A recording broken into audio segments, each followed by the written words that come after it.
Never miss an episode of the Final Furlong podcast. Subscribe now on YouTube, Apple Podcasts, Spotify, or wherever you get your podcasts. And now, here's your host, Emmet Kennedy. To recap the Breeders' Cup, we've got Total Performance Data's Adam Mills and former jockey and Breeders' Cup work writer, which we only learned after recording the preview last weekend, Georgia Cox, who are here to give us such brilliant analysis before it. So let's briefly take a look back at it. Obviously, the most extraordinary story, National Hunt trainer Willie Mullins, who has conquered the Cheltenham Festival, the Aintree Grand National, Royal Ascot, and now with his first ever runner from an unpromising draw with a horse who was beaten in the county hurdle this year. In the entire National Hunt season, Willie Mullins accumulated as the champion trainer of Great Britain just over £3 million.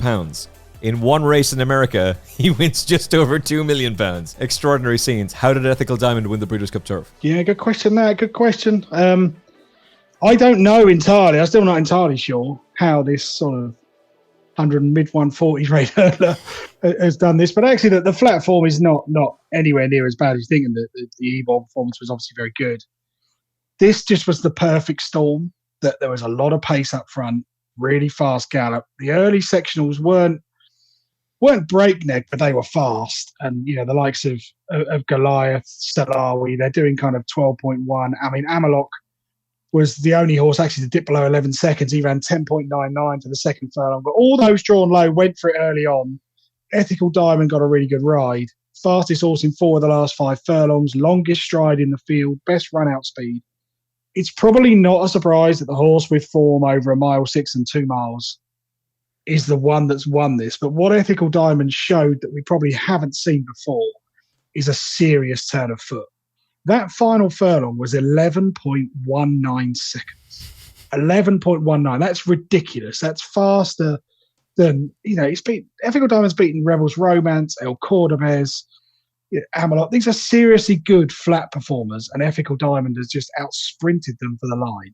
And if you actually watch enough of the replay, I mean, Ethical Diamond's like halfway around the back of the track by the time the horse is pulled up. Wide draw probably helped, actually, I think, because being drawn wide sort of forced, like, okay, can't go forward from stall 14. I'm going to drop in. The pace did collapse, got a perfect run. I don't know. I mean, this horse is well handicapped off 142 if it lines up in a hurdle somewhere, isn't it, surely? But just, you know, there's nothing Willie Mullins can't do. This was obviously the plan since the E-ball. They'd obviously worked out, we need a strong pace. Where are we going to get it? This is the race. Just phenomenal. Rebels Romance, well, you know, we should give a mention to him. He's gone out on his shield if that was his last race. I think Rebels Romance has run to the same level that he's done before to win this race. And yet he's just been chinned by a fast finisher. It's an interesting race. It's probably Mini Hawk probably left their race behind in the arc and shaped like a horse who just wasn't quite at her best, but she's had a good season. But this is just phenomenal, really. Those final 2 furlongs are like, what is this? This is kind of, we're running turf sprint pace for the final 2 furlongs at the end of a Breeders' Cup turf and winning with a hurdler. I mean, you'd have been forgiven if you looked at the entries and gone, oh, this is a mistake. It should be in the Breeders' Cup, should be in the Morgiana in 10 days.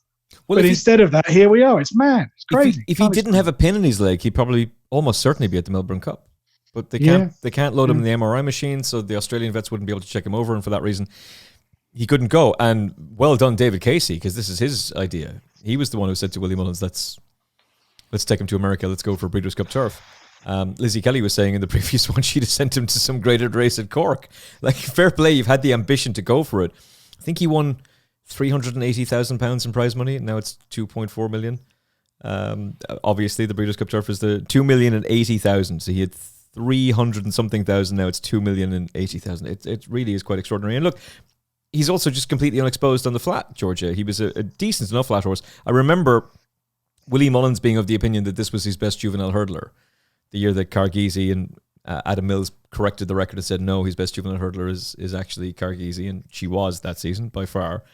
But he just didn't really take to it. It took him a while to get the hang of things jumping. He's obviously a much better flat horse than he is a jumper, and he's unexposed for Willie Mullins. He's won at Royal Ascot off a mark of 96. He's then won the Ebor off a mark of 104.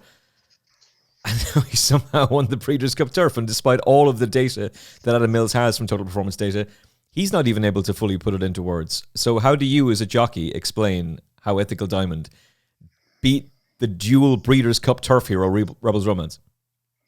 Yeah, I just back everything that Adam said, really. I think that's the only way you can explain it. I mean, we all should have seen it coming, shouldn't we? It's been a year of geldings and handicappers having success in group company, plus Willie Mullins. Like, But that's the sprinters, though. aside, I know Calandigan's been great, but come on. Together.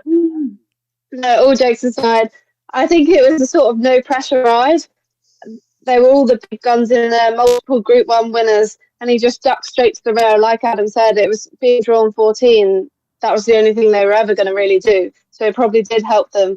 A lot of the others set their mounts alight early and overdid it and were wide, which led to the Del Mar course record, whereas Dylan almost just accepted it and rode him to run well.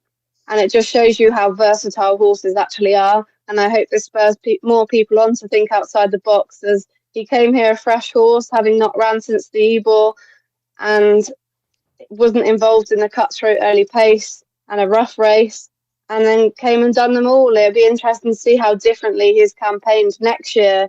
It's amazing that this was his first step into Patton Company, and it would be interesting. This was the winning you're in for the Shima Classic. So I take it after Willie's cleared up at Cheltenham, he'll be booking himself in for a holiday in the sun. So and I mean, the Heffernans won't be headed to Cheltenham then, they'll be headed to Dubai instead. Yeah, I'd say so. I mean, it just wouldn't have been a top race meeting of 2025 if we didn't have a big outsider winning a Grade 1. Yeah, it's kind of been the defining feature of the entire season, to be fair. And look, if David Casey doesn't suggest that to Willie Mullins, and Willie Mullins does take the Lizzie Kelly approach and go for a nice graded race at Cork or something smaller, then we're talking about Rebels Romance making history, becoming only the third horse to win 3 Group 1s, 3 races at the Breeders' Cup. He's the first ever horse to win 3 Breeders' Cup turfs, and these are the fine margins. And maybe even in the race itself, there's a crucial moment where he's trying to get out. It's not Williams' fault. He gave him a great ride, but he can't get out. He can't get that cap. And when he finally does, it's that traditional North American burst of speed that Rebels Romance shows. He really loves how these races are run. He really loves that firm ground. He's been carried out in a Shield. Yeah, definitely. I don't think there's any excuses. I think, it was a clean enough race to watch in that terms. You didn't really think anyone was unlucky. The people that done too much did too much. Minnie Hawk was very buzzy throughout the week of training on the track, and was probably just feeling the effects of a long, hard season. So I don't think there was any excuses. And, I don't think it was a fluke result. I think he'll have a good season, and, he'll be right in the finish in the Shima's Classic as well, if that's where he goes. Well, that's going to be the big question for him. The Rebels Romance is going to take him on. So Charlie has already confirmed he stays in training. They're going to bring him back next year. And you would imagine the Dubai Shima Classic, a race he's won previously and ran well in this year, it would be the ideal race for him, which means he will almost certainly rematch with Ethical Diamond in the process. El Corbedes has run a huge race. Charlie was saying beforehand he couldn't envisage El Corbedes beating Rebels Romance. He was right about that, but I think the ride, as much as I like Johnny Velasquez, I'm not sure he gave him a great ride at Belmont of the Big A. Amalak has run a blinder. Probably just a too hard a race in the arc for Minnie Hawk. The difference between Gazora and Kalpana is they didn't have hard races in that race because they weren't fighting out the finish, but Minnie Hawk absolutely did, and it probably just left a mark on Adam. Yeah, and I also think with Minnie Hawk, there hasn't been the break. So Gazora ran in the Prix de Diane, had a nice break before she came back in the Prix Vermeil. Minnie Hawk's kept pressing on. She was running at Chester, she's run at Epsom, she's currently been to York. It's kind of pushed. I think with Minnie Hawk, it's maybe just one race too many, but she's coming back next year, so it's great. And next year they'll know. Probably we can't do both. And I think, as we said off air on Saturday, I think it was kind of in Aidan's head, it seemed like he had a plan for Whirl and Minnie Hawk to split these races. And then when Whirl didn't make it, Minnie Hawk went to the Arc. She ran a massive race. I think Minnie Hawk, if she'd won the Arc, they might have drawn stumps. And they probably thought, no, we can have one more go and we'll see. And it's just a little bit too far. But she's lost nothing this season. Been fantastic. But this is kind of, everyone goes, everyone loves the jumps racing because horses come back year on year on year. Well, this is a great advertisement for the older horses. 3 geldings at the front, all of which ran massive races. Calandigan's a gelding, Lazat's a gelding. There's lots of really good geldings out there. It's not always about the 3-year-old colts one and done. And I don't think this race lost anything for not having a Delacroix in it, for example. Yeah. And this is kind of, the turf is there. I mean, I can see the point of going to the Shima Classic, Be interesting to see if Calandigan rocks up there again, or whether you get sort of one of the Japanese runners in that race as well. There's lots of good options in Dubai.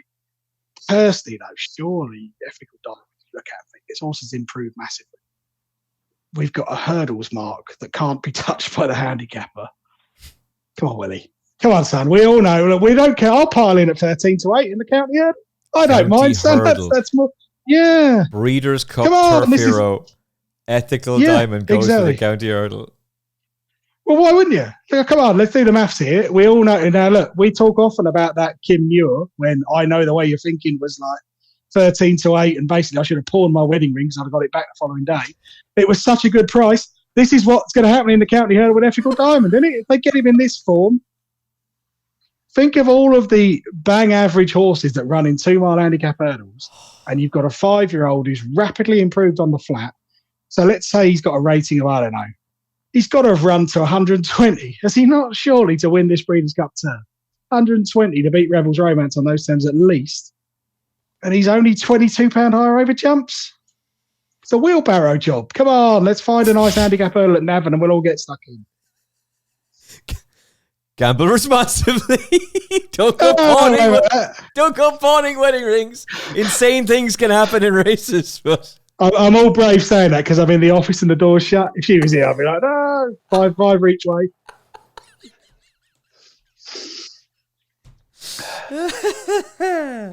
Yeah, he is a good. Do us all a favour, Willie. The Shima Classic is great and all that, but come on now, Cheltenham, let's bet like men. Cheltenham Festival, let's go.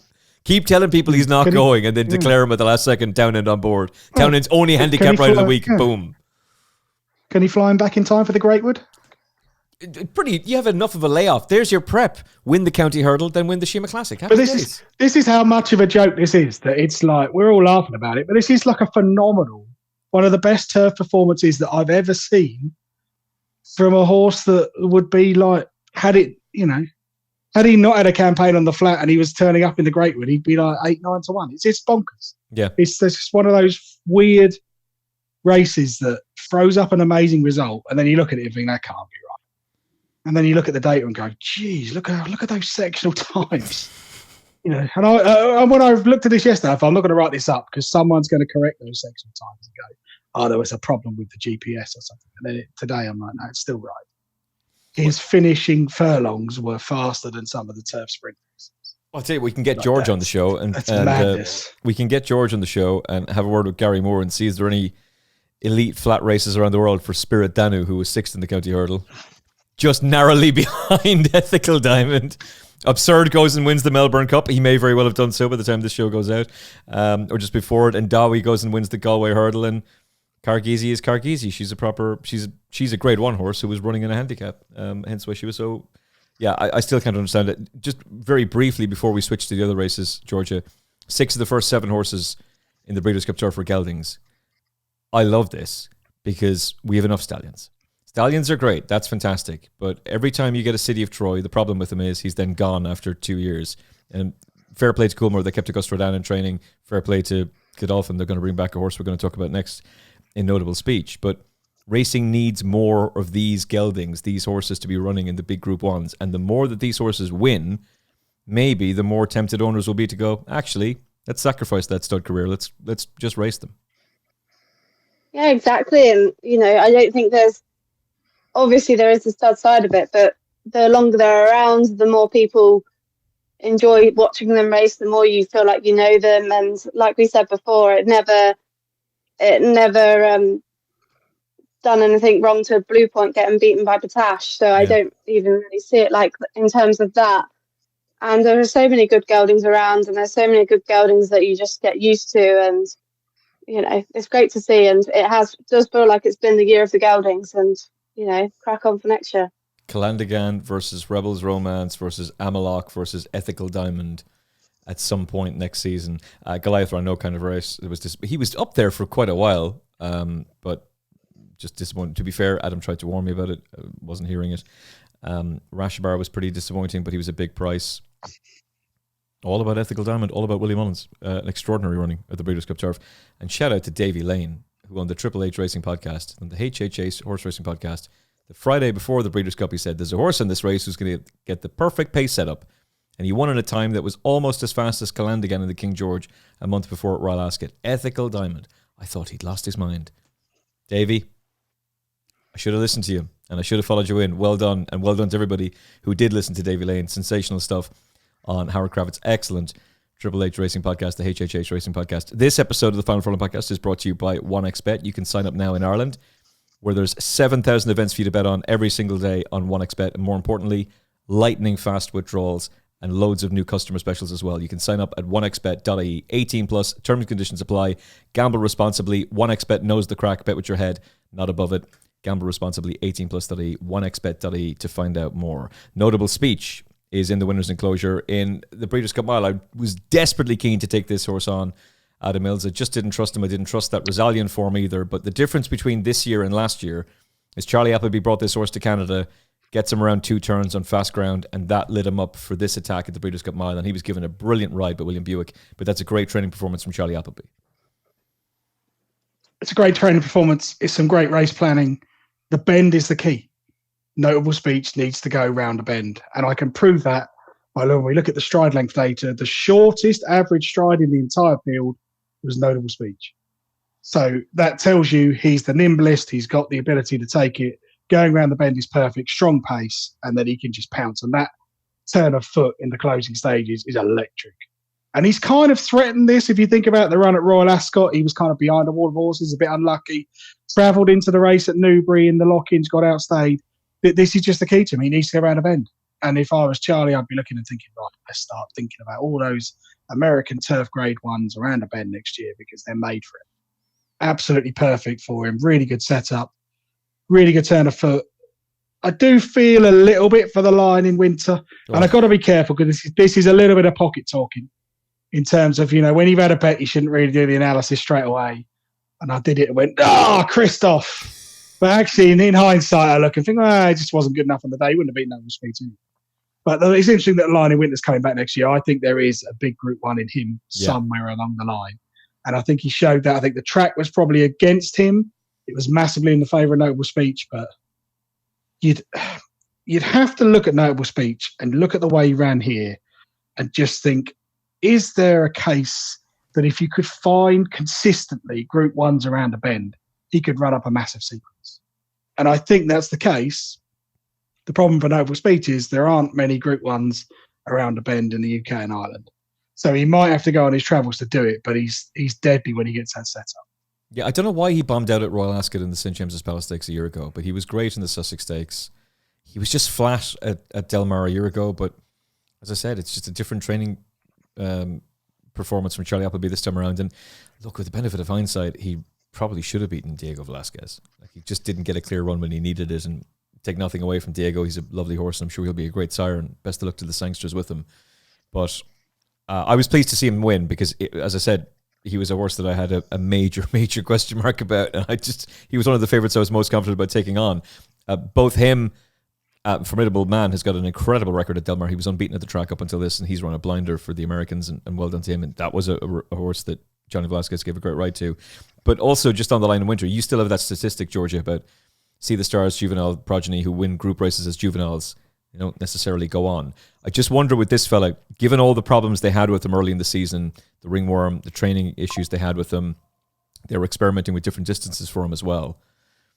He kind of reminds me a little bit of Dylan Thomas, Duke of Marmalade, Highland Reel, completely different horses. They're middle distance horses, but they all had their own individual issues as 3-year-olds and then exploded into life from as 4-year-olds. And that might be what happens with the Line in Winter. Yeah, he's a very interesting horse.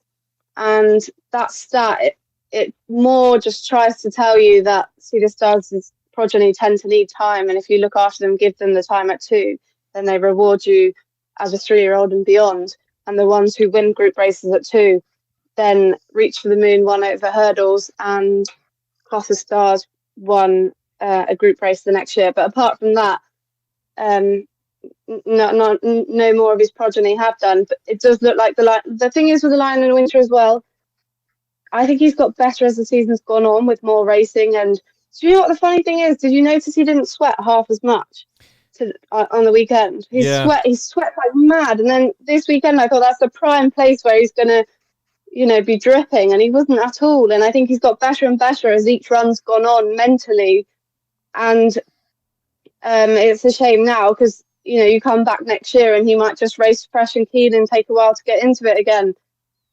He has a lot of speed. He's out of Water Home, who's a local Vega mare who won over a mile and a half, William Haggis. So he is an interesting horse, and I wouldn't be surprised at all if he breaks that stat next year. Yeah, I wouldn't be either. I think he's a serious player, and all those top races are going to be open to him. The Lockinge, the Queen Anne. I would imagine the Queen Anne will be the number one aim for him. Given Coolmore's record at Royal Ascot, given Aidan O'Brien's record at that meeting, that's the race where you're going to want to see what the Lion and Winter can do. And also, he won't have to take on 3-year-olds there. So I'd say he'll be fired up and ready to go for the Lockinge. Might not win that. Aidan doesn't have a good record in it, but he's got a great record at Royal Ascot. So I think that's where you're going to see the Lion and Winter really come to life. And he might reverse the form at Notable Speech in that race too. Gaffard was starting to say to himself, have I got the right horses for the Breeders' Cup? Have I even prepped these horses right for the Breeders' Cup? This is not going to plan. Goliath, he thought, was back to form. Chelan, he was very confident about. And then along comes Gazora and wins the Breeders' Cup filly and mare turf. The scenes with him celebrating afterwards that NBC got were absolutely sensational. And she just about manages to hold off the American filly She Feels Pretty, who ran a blinder from a wide draw. She was the class angle in the race. Adam, I really liked her in the lead up to it, and she's got it done. Yeah, she's got it done. This is all about kind of just horses for courses, really. I was worried about the Arc run, but actually, she was well looked after in the Arc. This race set up absolutely perfectly. But this is also about Mickey Barcelona, what he's become this year. He's got a big job and he's really delivered. And what's the key here is gets her settled behind the pace, but also he's the one to react. As they're coming off the bend, you can see him thinking, I'm going to need time to get there, so we've got to go now. Commits nice and early. And once she gets alongside, she's going to get through there. This is a massive performance from Gazora. Probably 7 or 8 pounds above what she achieved to win that Breed of the Anne. I mean, this is just phenomenal. It's great for Graffard. He's equalled Andre Fabre's 33-year-old record of 13 group or grade ones in a season, but as good as this filly is, this is probably one of the best rides I've seen Barcelona give in a very long time. This is up there with the Champion Stakes and everything in the King George. This was just unlike so many others on this turf track this week. I mean, I could write 50,000 words on the turf races at Del Mar and the eye catchers in behind and where the pace was in the wrong place. But unlike them, Gazora is the one when you think, no, Barcelona knows. You watch him at the 3 furlong pole as they're coming around the bend. He's already down in the drive position. He knows, I've got to get there. I've got to get there. I'm not going to leave it short. I've got loads of horse underneath me. I do feel for She Feels Pretty because I thought she ran a massive race. But once you get into that final furlong, you start to look. And you talk a lot about judging the pace and delivering on the line and things. How many furlongs in the race? It's an 11 furlong race. How many of those 11 furlong splits was Gazora the fastest horse? None. What? Not one? Not one. There are 11 furlongs in the race, and at no point is she the fastest horse. And that tells you that everything you need to know about the Great Ride. This wasn't a case of coming late and picking up the pieces or going early and getting the first run. This was just about understanding we've got 3 furlongs to go and I need to commit because I've got to get there. And he did. Brilliant ride, wonderful scenes. And I'm really pleased for Graffard as well because it's kind of like, it's kind of, he's had winners in France and you can look at some of those Group 1s and think, they're still bitter about Zaragana winning one and it's kind of like that. But this is like, no, hang on. Actually, he's taken a French Oaks winner and he's gone to the Breeders' Cup filly and mare and he's won. It'd be interesting to see if Gazora comes back next year. I think she's worth another crack at the Arc of Triumph with a better draw and a campaign in that way. But well, if she runs in the Arc next year, she'll be doing it for an American trainer because she's going to stay stateside, which I think is a little. Oh, is she? Oh, I didn't know that. Oh dear. Yeah. Well, that was certainly the talk beforehand, anyway. Now Peter Brandt seemed to be very happy with himself getting that trophy afterwards, so maybe he's going to have a rethink and go, actually, Gaffard, I'm not taking this horse away from you. But the initial plan was, I think, Chad Brown was the initial. Yeah, they have moved some. They've got a horse in North America called Louise Proctor in the same ownership, who was moved from Jean-Claude Rouget about a year ago. That's just won a grade 3 over there. So it's not. I can sort of see the appeal, and I think American racing suits Gazora. over this kind of 10, 11 furlong trip that you can push it a bit. So it'll be interesting to see, but maybe winning the Breeders' Cup might be enough for them to go, oh. And she's also now proven that she can travel to the US. And it's kind of, you'd have to think with Gazora, there's lots of races in France. You know, we could probably pick up one or two of these along the way quite easily and then come back. But we'll see. Well, she took a hell of a lot of beating in the Vermeil next year, which she was second in this time around, and she could compete in the races that Aventure was competing in. I know she was getting beaten by Clandigan, but like, there's plenty of options for her. And she's obviously a very talented filly. She's improved past Bedtime Story again. She beat her a length in the French Oaks. She's beaten her 2 3/4 lengths again. Bedtime Story is a really talented horse, and she keeps running big races, but she just also keeps bumping into horses that just progressed a little bit past her. Wouldn't put it past her getting a win somewhere. Maybe she contributes to Aidan O'Brien's quest to increase his Group 1 record this season. His record is 28. He's currently sitting on 26, which is extraordinary in itself. Diamond Rain ran a cracker for Charlie Appleby. Sherry DeVoe just comes across so well, Georgia, and obviously it would have meant a lot to the Americans and for Johnny and her to get She Feels Pretty to win, but the French just had a little bit too much firepower for her.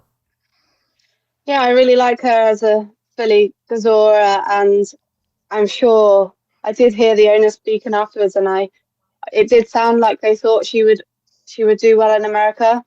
I didn't realise it was to actually move yard, but I'm sure she would clean up there, so I wouldn't be surprised if that happened. She Feels Pretty, obviously another solid run, but I still am going to keep the faith with Diamond Rain. She's a big, rangy filly, and I don't think these tight tracks particularly suit her. And if she heads to Dubai now for those fillies races, they tend to be quite weak out there, and I'd say she'd clean up. So I'd say she's still a horse to follow going forward. I would agree. I would absolutely agree. A couple of disappointing horses, but Gazora was the star of the show. Aidan O'Brien becomes the winningmost trainer in the history of the Breeders' Cup, which is just extraordinary. This is an event that's been in existence since 1984. Aidan O'Brien trains, preps, and sends all of his horses from County Tipperary.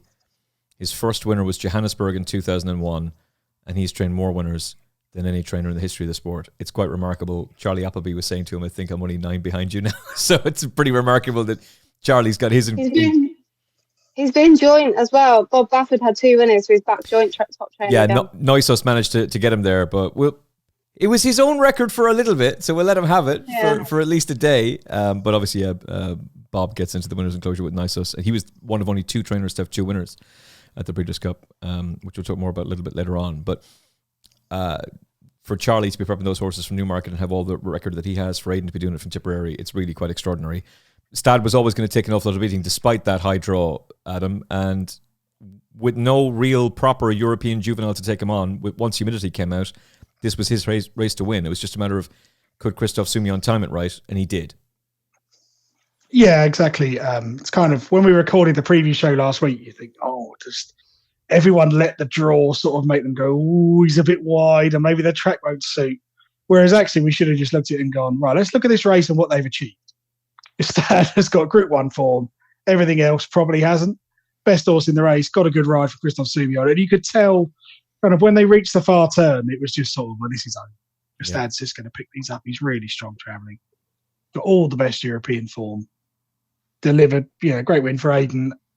If I was being really harsh, I'd be saying, what did he beat? Yeah. North Coast was 3rd. Stark Contrast isn't a standout horse to me. Street Beast was in there. The SP of the second's 50-1.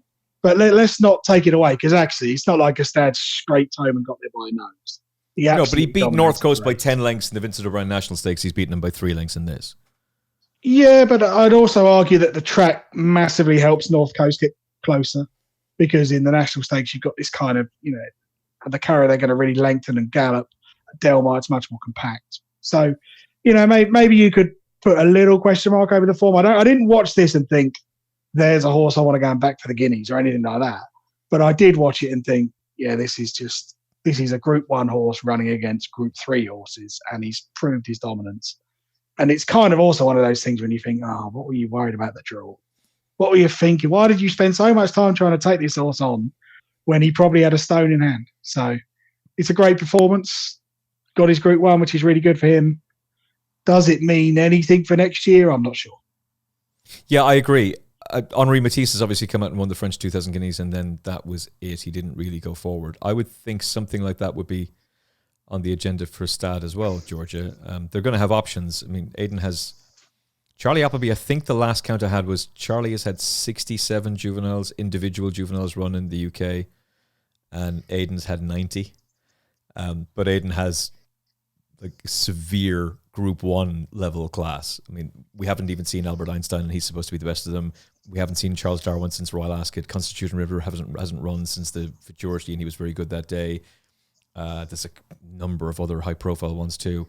So there's going to be a lot of firepower to emerge between now and next season. I don't doubt that Stad has a lot of ability, but if you go back through this race, a lot of the horses he would win it with hit at a bomb. For example, Unquestionable, Victoria Road. They didn't really do anything afterwards. However, Henri Matisse won a classic, and Mendelssohn bolted up on the dirt in Dubai in the UAE Derby and then acquitted himself pretty well in America afterwards. Where is Stad going to fit in? Is he going to be an elite Group 1 performer as a 3-year-old? Yeah, this is what I was basically have written down here. He's won it. This will be the 8th time he's won it. With Rote, never won again. George Vancouver, never won again. Hit a Bomb, never won again. Mendelssohn won the UAE Derby by 18 lengths and second to Catholic Boy in 2018. Victoria Road, Unquestionable, never won again. Henri Matisse beat John Quill ahead in the French Guineas. I mean, Aidan has always stated that he's got better at home, but is this just a horse that just goes and doing it on the track? He is a big scopy horse, so you would be disappointed if he didn't go on next year. And he was also the highest rated horse Aidan's brought to this race so far.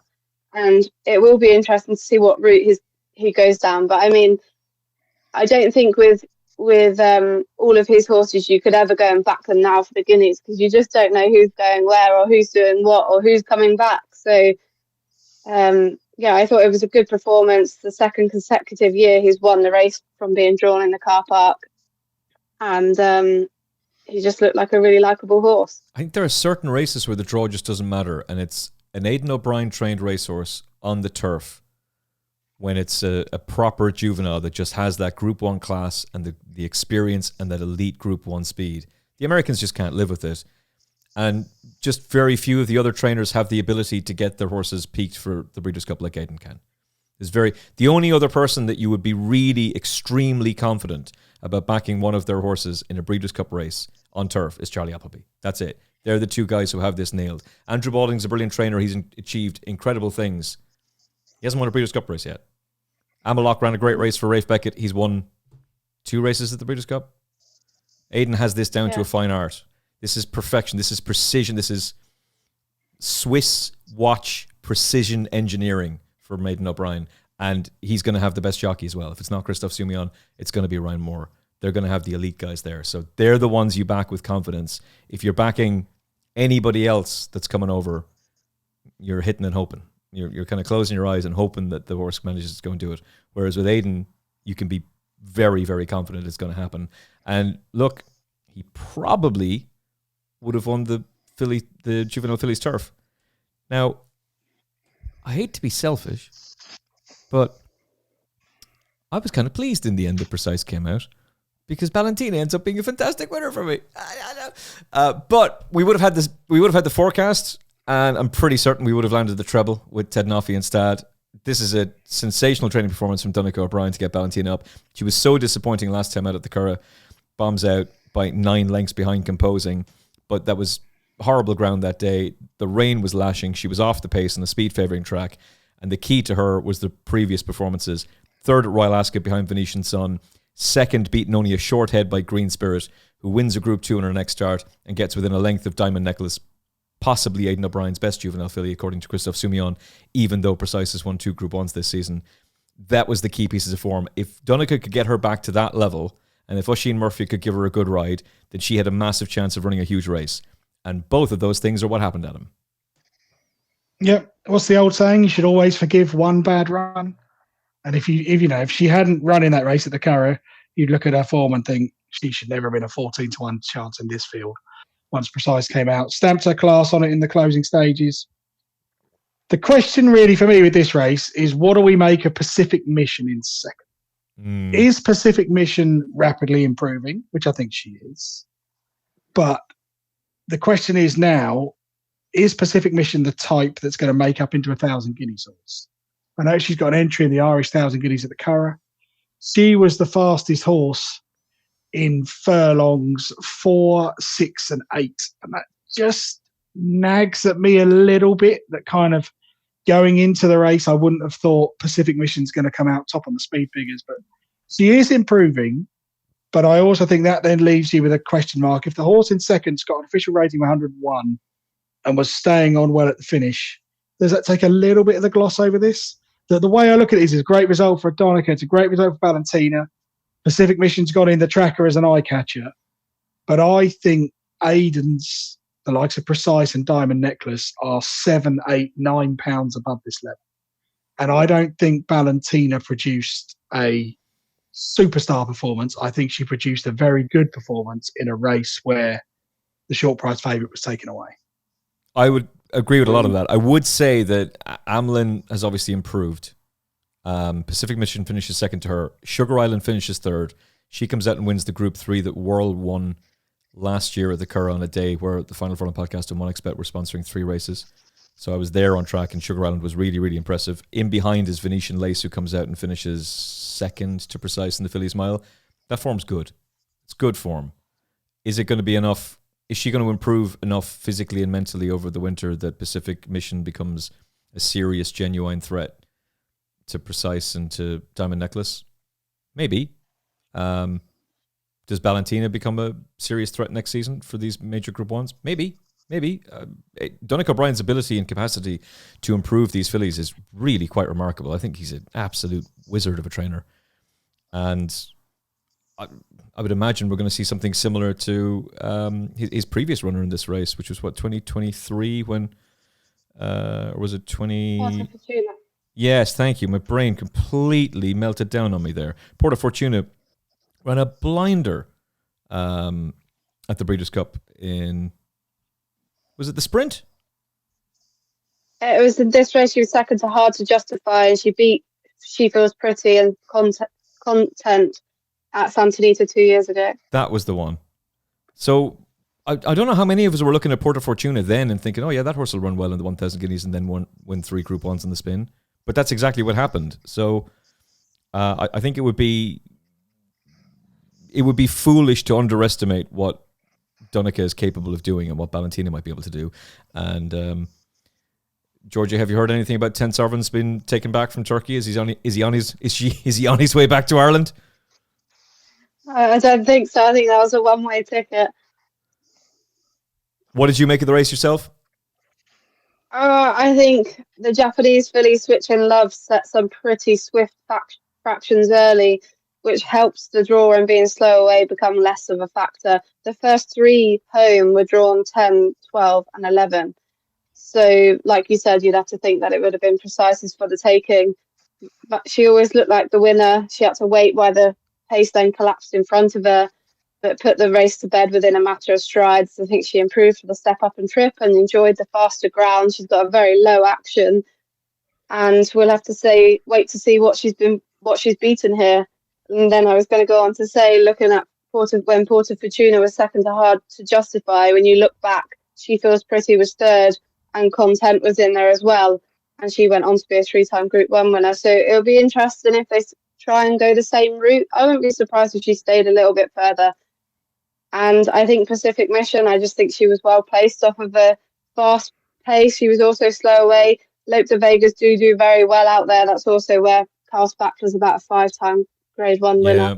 So, I'm unsure of the form. Like Adam said, not convinced, but we'll see we'll see next year. I think Valentina's going to do quite well next season. She's a 10 Sovereigns out of an Aga Khan bred mare. She should stay. And I wouldn't underestimate what she can do next season. Just very, very briefly on the Juvenile Tour Sprint, I have no interest in talking about the sprinters. Rubbish division. I'm so happy an American horse won it. We're right. And anybody who wants to defend it, yeah, it's fun. JM Jungle, shout out to some of the boys who, to Ronan and to Benji, who selected JM Jungle as their horse of the season, and they ended up winning tickets to the Curragh, courtesy of ourselves and OneXBet, and they had a great day. Carol Ann, Connor, well done to our other winners as well. I hope you had a great day and a lot of fun. But handicappers winning sprints, it's joke shop stuff. But Aspect Island did us a nice favour, Adam Mills, and shout out to Charlie Freeman, who put up Cyfair as a very confident pick. Cyfair goes and wins, a pretty emotional story for Connections, but Frankie got a good tune out of Aspect Island. Maybe if Christoph is on board, we get second. Who knows? Maybe he gets up for the win, but that's an improving horse. He's gone from nursery company into Group 3 company and now Grade 1, and he's a horse that James Owen will have some fun with next season. Yeah, he's improving. He's improving. I thought this race kind of was a bit weird. True Love didn't really run much of a race, but some of the early sort of scrimmaging for the lead was a bit extreme, shall we say, in terms of they all seem to have this kind of idea that they wanted to get to the front. And you've got, I mean, if you look at the likes of Havana Anna and Lenny Lou, they ran 10.19 seconds for the second furlong, which is just sort of 45 mile an hour fractions. That's absolutely insane. And when you look at some of the top speeds for this race, there's one or two that you just think, well, you had no chance going that fast. Cyfair was well placed, had a really good ride from Murad Ortiz, a good winner. Was Brussels not just mugged, though, by blowing the start? Because I just look at this and think Brussels was the fastest horse in the race. Highest top speed figure, fastest final 2 furlongs. And of all of Aidan's horses, I thought, well, what is Brussels doing at Del Mar? This track is not going to suit this lad at all. And he's run a massive race. I thought this was the best performance of Brussels' career for the last 4.5 furlongs. And if we hadn't blown the start, I think he might have won it. And for that reason, I'm kind of thinking like, do I want to think about Brussels as kind of, is he my kind of sort of Commonwealth Cup horse for next year? Is he going to be that good? But this is like phenomenal. And if you imagine and I know you can't, but if you imagine he doesn't blow the start and you just look at the way he finishes the race, geez, where has this performance come from? Yeah. He's getting better and better. And I think because earlier in the season, he was a bit disappointing at Newmarket, and we sort of all went, oh, I don't know, maybe Brussels isn't that good. But actually, in the autumn, he's really come alive. And a couple of his performances recently have really made me question kind of that run in the Cornwallis Stakes was good. He's confirmed the form with Aspect Island. Both of them have run well. And yet he's confirmed that form despite the fact that he completely wasted the start of the race. So, I don't know, man.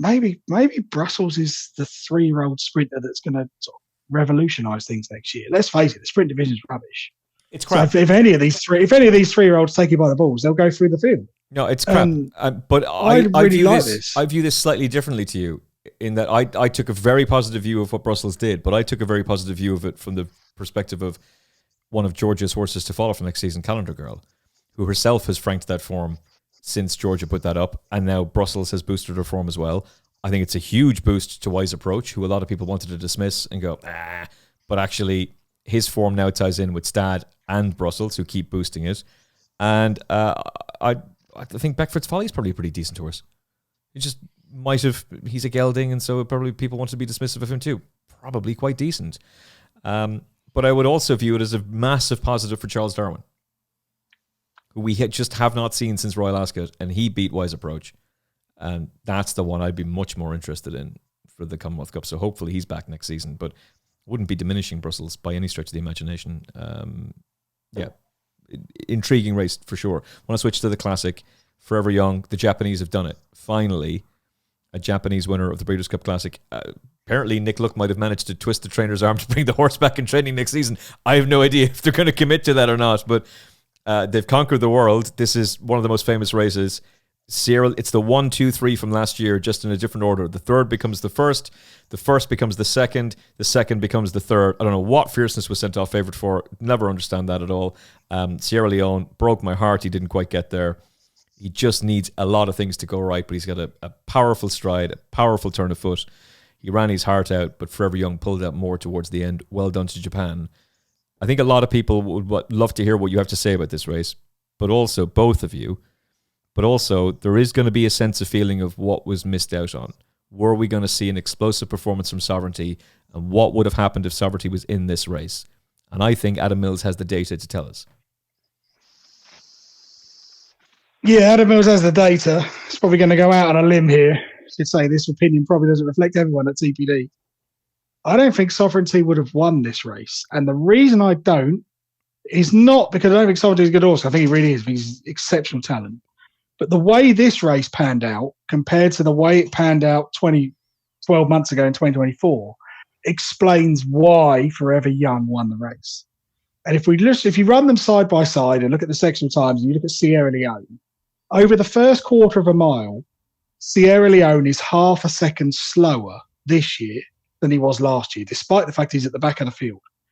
And people say, oh, half a second, what difference does that make? Well, it's about 6 lengths.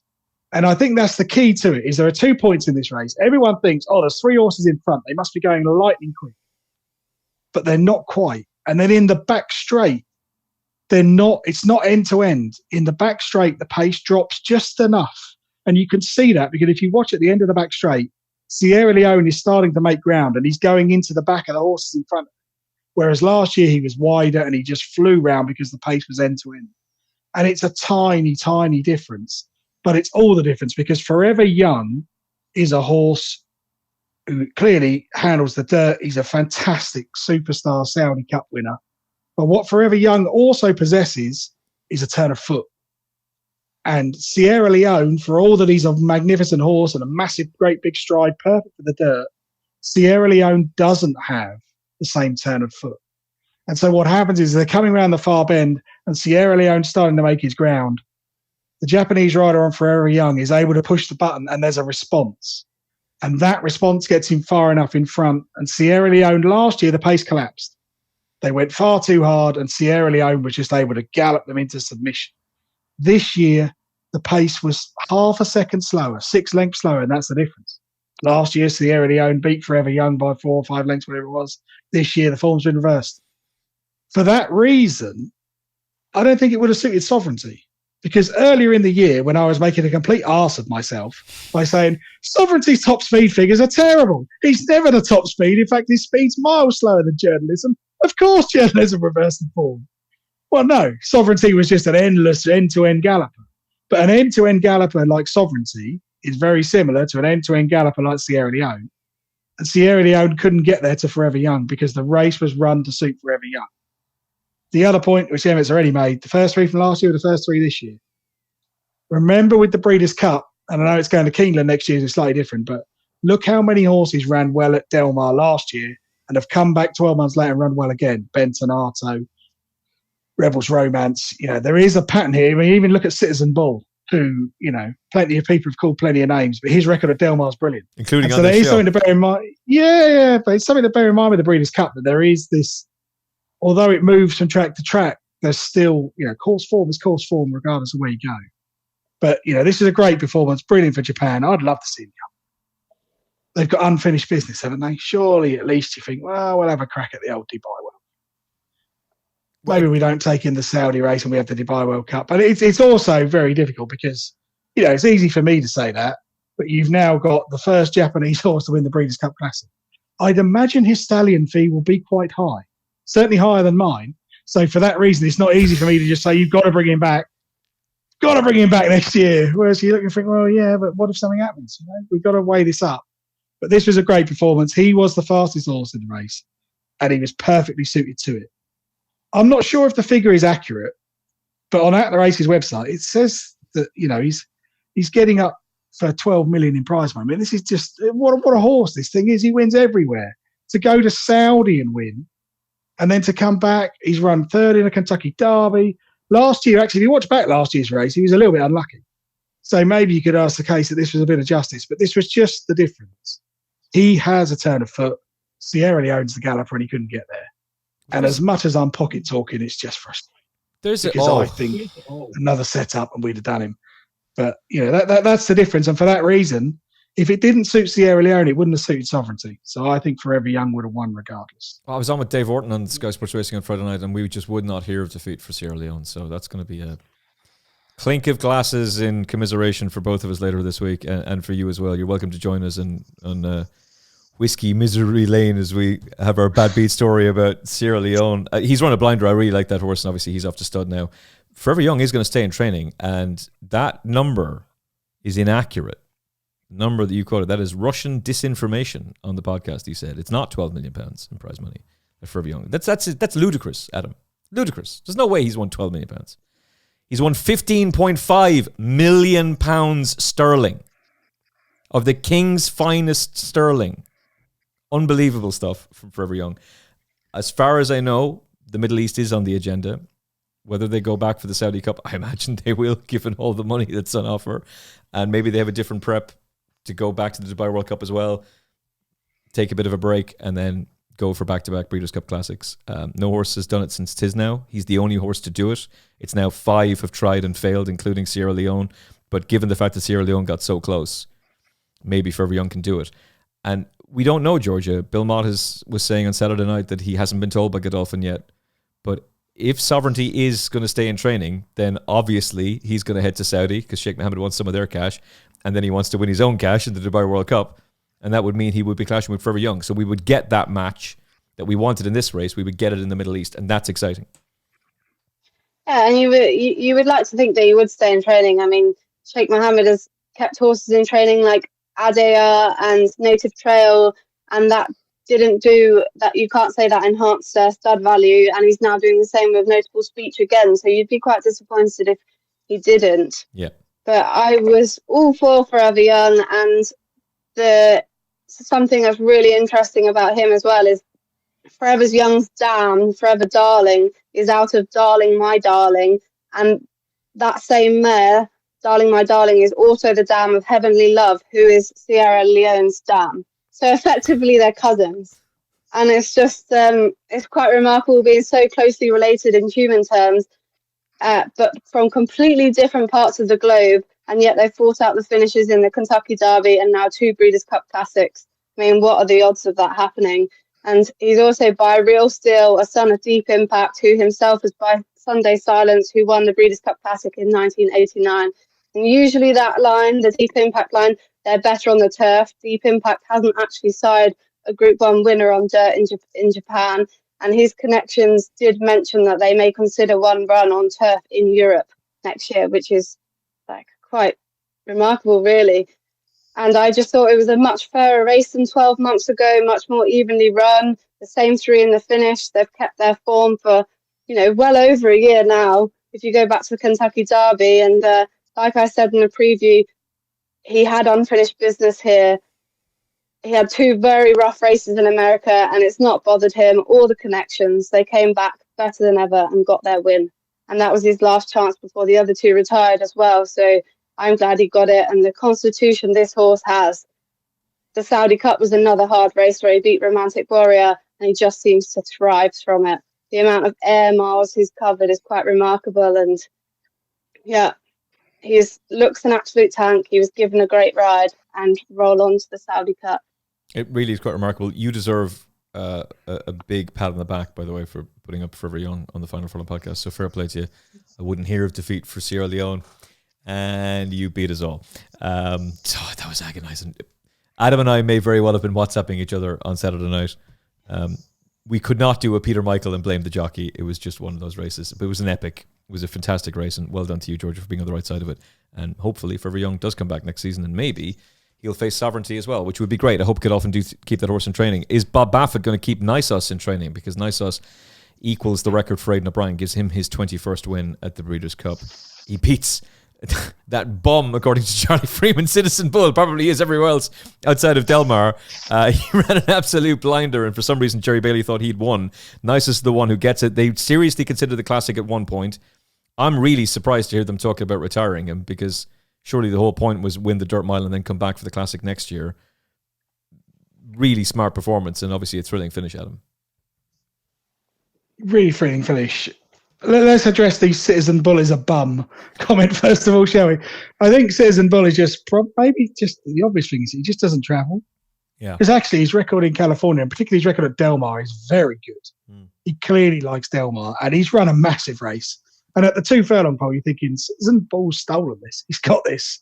He's just going to hold him off, but he doesn't. Nisos is a really great horse. 6 wins out of 7.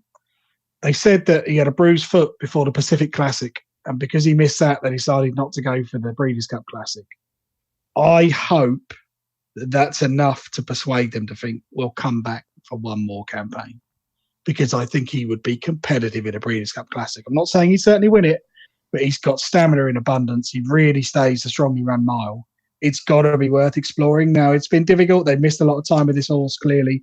So it's not as straightforward as just making that decision, especially when he's got such an attractive CV as a stallion and a son of Nyquist. But I thought this was one of the performances of the weekend to run down Citizen Bull. Now, lots of people will take an opposite view. They'll look at this and think, nah, that Citizen Bull's a right dog pot, and you needed every single yard to get past him. That if that had been a Saratoga, that's true. But look at Citizen Bull's record round Del Mar. He is absolutely on the money. And on his day, he's a really good horse. Really good. And it took everything Nysos had to run him down. They'll both had a break. They haven't made a decision yet, as far as I can find out. If he comes back next year, he would certainly be one to go on the list of possibles for the Breeders' Cup Classic. Yeah, I would agree with that. Georgia? Yeah, I mean, I liked him beforehand. He showed glimpses of brilliance beforehand and has just been unlucky to miss his two starts on that he did have booked in for Group 1s. The scratchings beforehand did really take away from this race with the proven Group 1 winners in White Barrier and Mystic Dan. Georgia, can I get your opinion? What was the thinking behind taking out White Barrier? It does seem a mystery, especially that video where you've got all over social media of him clearly trotting up really nicely in front of the stands while he's getting dragged away by the pony. So it is just an absolute mystery. And, you know, these bet checks there, it's now, you can't stop the inevitable, and it's now taking away from the races because they were two really good. They were, you know, they would have made the race so much more. And, you know, even if he'd have still won, then he's beaten two good horses, like really good horses. And I actually had down here that he's down to go for the Saudi Cup, but I can't remember where I've got that from, but I have written that down here. So I think you're right. I think you're right about that. I think he is. Look, we'll see if they do it, but I thought it was veterinary stuff. My goodness, you're not helping yourselves, guys. And look, obviously there was a tragedy there, and we're very sympathetic to Jack Davison's team. You can't do anything about that, Georgie. You cannot eliminate risk, unfortunately. It's nice to think that. There was an animal rights activist who was on one of those ridiculous TV shows that has these debates and says, we're against death. Yeah, trust me, so am I. So am I. You can't be, I'm afraid. We'd all love to be able to be against that, but that's just not how the world works. I'm sorry. It just isn't. And hey, if we could wrap everything in cotton wool, wouldn't that be fantastic? But that's kind of what makes life quite special and magical, is kind of the heartbreak that's thrown into the middle of it. Yeah, I think this weekend just shows you that you can't, it's not something you can control, the fact that she's quality past the vigorous vet checks. And then, you know, you can't say if the other two had have ran, they'd have broken down or anything like that to happen. That would be ridiculous. So, and it just shows you Ethical Diamond wouldn't be able to run in Melbourne, but he wins the Breeders' Cup Turf. It's just, not really. It's a dangerous route they've gone down with these vet checks now because you can't backtrack, and it's a very hard one to you know, there's just no rules to it all. Well, I'll tell you, Aidan O'Brien is the one who gets criticism for speaking his mind and standing up to these people and saying this is madness. He's the best trainer in the world, and if he's telling you that Scandinavia is okay to go and run in a Melbourne Cup, then that horse is perfectly okay to go and do it. If he's telling you that Jan Bruegel, who comes out and wins a Group 1 the next season, is okay to run in a Melbourne Cup, then he's right. But you know who hasn't had a runner at the Melbourne Cup? And he's won it twice since these ridiculous vet jets? Charlie Appleby. So nobody wants to be part of this anymore. And you are killing your race. And if you keep pulling off this nonsense, and George has made a very good point, she's quality tested clean, fine, perfect. She was okay to run. You cannot eliminate risk. So you just have to accept that this is a part of it. It's a brutal part of it. But life can be brutal at times. All right, final one. Ted Noffey. He wins, and he wins really, really well. You told us this months ago, Adam. Months ago, you told us who the winner of the Breeders' Cup Juvenile was going to be, and it is Ted Noffey. Todd Pletcher wins it again. Johnny Velasquez with a great ride. He was just the best horse. But how good is he going to be as a 3-year-old, and can he win the Kentucky Derby? Oh, can he win a Kentucky Derby? Don't know. Not sure. I mean, it's kind of one of those things. It's like you thought he was the best of the juveniles. I think he is. But you wouldn't be thinking that at the furlong pole. You'd be thinking, oh my God, what is he doing? Put your head down. Come on. Jeez, that was a bad watch. But I just feel like this was the smallest field, I think, on record for the Breeders' Cup Juvenile. It sort of fell apart a little bit. Intrepido didn't really run his race. I don't really know what to make of Brandt. He looked comfortable, then he looked beaten, then he looked like he was going to challenge, and then he faded again. What the view I'm going to take is that Ted Noffey was so much better than these that he thought in the final furlong, I'll give him a chance. I just think he just sort of idled in front. He was like, I'm not really going to have to run to beat this lot, my boss. But he did get the job done. He galloped through the line. He went all the way around the back. I don't think this comprehensively proves that he's going to be the Kentucky Derby winner, because that's going to be a completely different kettle of fish, much bigger field, much stronger pace. But he's also just that horse. You just think, how good could you be? Yeah. What else is there in the tank? If there was anything else in the races you've run in that was good enough to go with you. And I think that's perhaps the key point that we've seen in the past with some really superstar American dirt horses. As juveniles, you look at Ted Noffey and you think there's nothing you've run against that can get within 10 pounds of you. And I think that's partly the problem, is he gets to the front, he's our job's done. I've done this, I've gone past this before, I know I'm going to uphold this, and he just sort of idles a bit and then he goes again. I'm not sure really whether I don't even think this was his best performance. I think the performance the time before was a lot better than this, and I think he just had an easier race to win. There's a few elephants in the room. The horse that won in New York called Napoleon Solo, I think, has all the buyer speed figure people touching themselves. So it's kind of, that was a really quick time. And because of that, and he wasn't here and they've skipped that, it's sort of like, I don't know. It's kind of just, I'm so impressed with Ted Noffey, and you so want him to be, don't you? You really look and think, this is what we want. We want a champion juvenile, then comes back the year before and batters everything. But I just sort of looked at this race and thought, it was kind of a bit nerve-wracking. And then at the furlong part, thinking, here we go. This would be a nice bit of clickbait for Emmet. We can roll out the podcast in the end of August when we said this thing would win. And then you watch that final furlong and think, oh my God, we're doing a Lammy surge. Head up in the air, we're not really concentrating. But he got the job done. What I'm hoping is in better races, he'll be even better. And I think there's plenty of evidence to suggest that that is the case. But before you go steaming in, you would like to see him really come back as a 3-year-old and put a hammer down in one of those trials. What I want is him to rock up in a Florida Derby, Arkansas Derby, wherever they choose to run, one of those trials, and just go and win it by 8 lengths. Because if he wins one of those trials by 8 lengths, then I'll think this could win the Breeders' Cup Classic, it could win the Kentucky Derby, it could win everything. But he's just got to go and do it, and I'm hoping that if he gets against a better horse, he will do. Classic Empire, Good Magic, Game Winner, Storm the Court, Essential Quality, Corniche, Forte, Fierceness, Citizen Bull. Like, Fierceness was very good. I don't understand why he was a classic favourite, but he's very, very good horse, and he had multiple Group 1 wins, Grade 1 wins afterwards. Some of these horses just didn't quite go on, Georgia, but I will put it to you, Georgia Cox, that Ted Noffey is by Into Mischief, sire of Laurel River, Authentic, Life is Good, and Sovereignty. Is he going to be a star 3-year-old? Hey, look, I really like him. I think he's a horse you can get behind. His demeanour, the way he grabs the grounds, and even his name. I just like everything about him. To Adam's point, I think that is a big factor of the fact I think he's only ever raced against like eight runners in the field for all of his starts. And I think he's never had a rough race, and he's not really got that sort of experience yet, which will be a big question mark for next year, as he did just sort of look like he was dossing. And like you said, Into Mischief, I mean, he had this year's Kentucky Derby winner, and Authentic, who also won the Kentucky Derby. He's now 10-1. I do still like him, and it'll be good to watch him next year. Yeah, very much so. Into Mischief, the new hot sire in America. Where were the Justifies, by the way? I don't understand. There was only one Justify in the entire Breeders' Cup. I don't get that. I'm very excited to see what he does next season with his progeny, because I'm sure there will be plenty more City of Troys to dominate. Okay, what was your 1xBet performance of the Breeders' Cup? Your performance of the week, the standout one for Adam Mills was?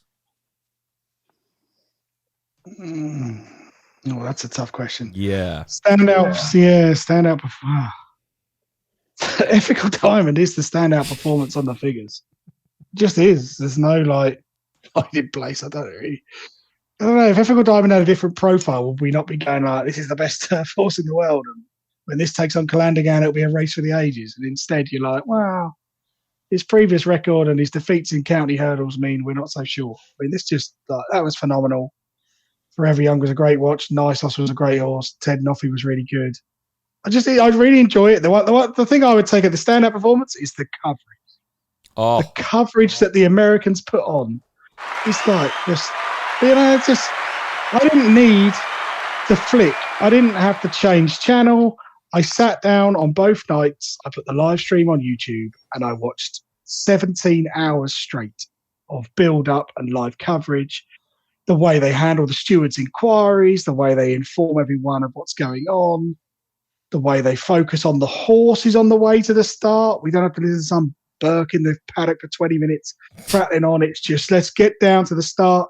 And we can have all the chat, and the chat's great. And you've got people talking about their plays and their superfectas and super trifecta doubles and all this stuff that I don't understand how you get it on there. I wish I could. But what's great for me is all the time I'm watching that coverage, I'm there and I'm watching the horses canter to the start, pony to the start. I know everything that's going on. When they load them, we don't have four big lads trying to shove a horse in. The horse just goes in because it's calm and its approach is right. And it's just the whole thing from start to finish is phenomenal. And I just don't understand why in the UK and Ireland, particularly, we're not looking at that and going, right, we need to replicate this because this coverage is brilliant. And I just, that is something that you really take away, is that you could enjoy the Breeders' Cup. And it's one of those American events that they just do it so well. There's no way of criticising it at all. It's brilliant. I got to take issue with you here, Adam. Did you not think that the Breeders' Cup coverage on NBC would have been greatly enhanced by Sam Quek going around into the grandstands, talking to Mary Berry about her new cooking show, and then cutting into the parade ring for a special feature with Gemma Collins telling us all how she'd never been racing before, but she's now in the parade ring of one of the greatest racing events of the entire year? Would that not have been a huge improvement on the NBC coverage? Well, yeah.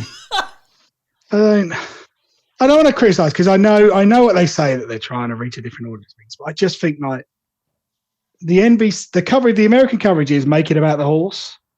I don't need to see pictures of kids eating ice cream. I don't need to see. It's a great family day out. Everyone's having such a great car time. Park. No, yeah, exactly. Just make it about the horse.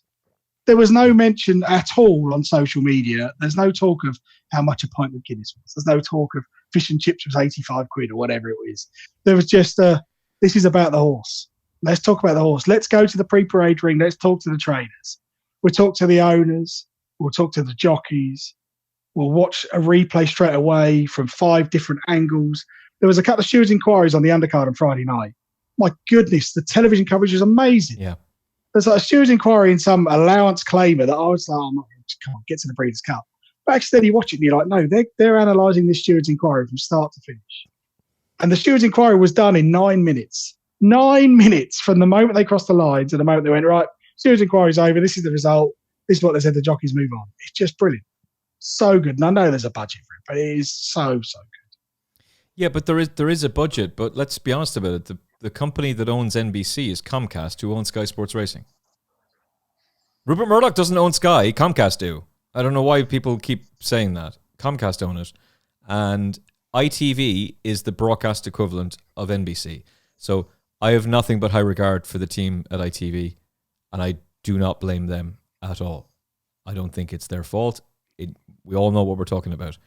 It is the senior management of ITV are insisting on this loose womanification of the horse racing coverage, and it's not doing us any favors. And the problem is, and I've been saying this for years, you watch the Fox coverage of American racing where they do Saratoga, there is no crowd work whatsoever. There's no fashion segments. There is none of that. All the presenters look glamorous and great, but they're all giving you detailed analysis of racing, pedigrees. They're talking to the main players. They're talking to the owners, the trainers, the jockeys, occasionally the stable staff. They're giving you detailed insight, and everything is about building up to the main race, whatever the main race, whether it's the Jockey Club Gold Cup or whatever, and talking to you about the prestige and the history of that race, why this race matters, why you should care. And then there's tens of thousands of people at Saratoga Racecourse to see that race. The very same thing is what NBC do. NBC do the exact same thing. What you are their equivalent. If Fox can do it and NBC can do it, by the way, in the gambling segments of it, where you've refused to cover the betting ring, aside from occasionally on a big race meeting, you'll send somebody in to do a little bit, and it tends to be an on-course rail bookmaker, and he has like a very quick, maybe Jeff Banks gets to say 5 seconds of something, and that's it. How about what NBC did, where they've got 2 professional experts, they've got their betting bank, they're showing you whether they're doing well or not, and the guy at the end of it goes, "We're going large, $5,000 on Cinderella's Dream." Like, that's just fun. It's not irresponsible gambling. It's not. Everyone knows that's a mythical number. He's not really putting $5,000 on. You're just having a bit of fun. If you have Johnny Deneen in the parade ring saying, "Yeah, I'm going to go up to my eyeballs in this one," fine. It's an opinion, right? He's entitled to make that opinion. Your coverage is enhanced by it. The reason people are watching this sport, and I know I've met a lot of people at racetracks that don't bet. That's great. No problem with that at all.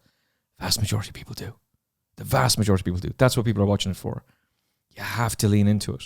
You have to. Your coverage is sponsored by a bookmaker. And you don't want to do proper bookmaking. I don't understand it. I just don't. That's your template. That is what you lean from. You all have the talent. You all have the ability. You have a great production team. You have one of the best presenters in the sport. You have some of the best analysts and pundits to work with. Ruby Walsh is phenomenal at what he does. You can do what NBC do. No problem. Very, very easy. Georgia Cox, final thoughts from you. Your performance of I think we're going to give the performance of the week to NBC. Your performance of the week. Yeah, I know. I back both of what Adam said. I also love in the American coverage when they just put the camera on them in the stalls, with no tack, just completely chilled, and you can really you feel like you get to know the horse a bit more than just seeing them jig-jogging around the parade ring, etc. And yeah, the coverage is phenomenal. And as Adam said, the stats say that Ethical Diamond was the performance, but also visually, you felt like the performance, the way he just came down the outside and, took off. I thought he was visually as well as backed up by the stats. So yeah, I'll just agree with both of you there. I'm going to give the performance of the week to the horse that cost me money. Forever Young was the performance of the week. That was just phenomenal. That's phenomenal. It's a brilliant training performance. Well done, Georgia Cox. Well done, anybody who backed him. To get that horse back from a Saudi Cup win, to get him back from a narrow defeat in the Classic and have him peaked for that race and get him to win. Brilliant. So I would say, annoyingly, Forever Young was the one expect performance of the week, in my opinion. Right, that's it. We were going to do this for half an hour. 1 hour and 14 minutes later, including a rant about a broadcaster that was barely even covering it. But hey, that's the podcast, folks. And I think we I don't even think we said smash a like on this video. W's in the chat. Smash a like button. Hit the subscribe so you never miss an episode. Georgia, when is the next international race? So we've got Hong Kong. We've got a bit of the Japan Cup to come. So you obviously the Melbourne Cup tomorrow. The Oaks Day in Australia Thursday, Champions Day Saturday, then obviously Hong Kong will be the 14th of December, Japan, and yeah. Well, let's get you on to talk about the Melbourne Cup next week and whoever's glorious victory it is. The Melbourne Cup's tomorrow, no? Yeah, but we'll talk about it next week. Oh, afterwards? Yeah. Yeah, the only problem is I'm going to be in Hong Kong. Oh, VIP. Now, have you been given Emirates free first class ticket? No, that's okay. All right. That's No. Are you going to be work riding out there? No, literally, Holly's out there for 6 weeks, so I'm going to stay with her for 2. Okay. So. Wait, you're not going to take the full 6-week allocation in Hong Kong? No, just the 2 will do. You do know the weather is significantly better there at this time of year than here. Plus, if you come back, you're going to have to be looking at jumps racing. Oh gosh, I would not. That would be an absolute fraud. I'd be an absolute fraud there. Georgia Cox. I'll carry on listening, but Georgia I'll be out Cox's. at that point. Thank you for listening, Georgia. We appreciate that. Georgia Cox's novice hurdlers to follow segment coming very soon to the Final Furlong podcast. Speaking of novice hurdlers to follow, Adam Mills is going to be doing two French specials with us on the podcast, and they're going to be huge. He has got the Triumph Hurdle winner sorted. And that podcast is coming in the next week or so. It'll be this time next week. I think we're recording it, Adam. So I'm looking forward to that. The Adam Mills annual French special on the Final Furlong podcast comes next week, and Adam will be back with us next week as well to talk about the Melbourne Cup, and might be alongside Lizzie Kelly and Darryl Jacobs to talk a bit about the jumps racing as well. But whatever, loads of content coming your way very, very soon. Hopefully you can join us for that. We've got the weekend preview coming your way as well, and some more National Hunt specials too. So smash a like on this video if you haven't already. W's in the chat, apparently is what I'm supposed to say. Is that right? I don't know. Hit the subscribe button so you never miss an episode. And if you haven't listened to the Paul Ferguson Novice Chaser special yet, there's a competition there for you. You can win one of 4 copies of his excellent Jumpers to Follow in association with Weatherby's. So courtesy of ourselves at the Final Furlong podcast and the good folks at Weatherby's, one of 4 copies of Paul's excellent book, Jumpers to Follow, could be yours. Details how you can win are at the very start of that episode of the podcast, and it's available for you now on YouTube. From Adam Mills, Georgia Cox, and me, Emmet Kennedy, thank you for watching. Thank you for listening. We'll talk to you again very, very soon on the Final Furlong podcast. Look after yourself and each other. God bless. Thanks for spending some time with us on the Final Furlong podcast. We're independent media, so if you like what we do, hit like, share, and subscribe. It's free, it's quick, and it genuinely helps. And if you enjoyed this episode, there's plenty more where that came from. Don't miss out. Subscribe on YouTube, Apple Podcasts, Spotify, and all major platforms, and join us on the gravy train. The Final Furlong podcast, independent, unfiltered, and powered by you.